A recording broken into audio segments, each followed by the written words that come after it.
उत्तर प्रदेशमध्ये एका कोचिंग सेंटरमध्ये आग लागली होती। त्यामध्ये 15हून अधिक विद्यार्थ्यांचा मृत्यू झालाय।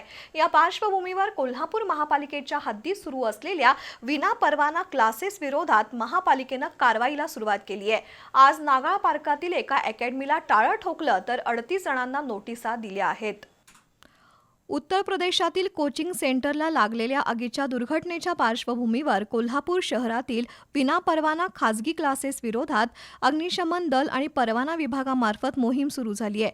अग्निशमन विभागाने कोल्हापुरातील 38 खासगी क्लासेसची तपासणी केली होती।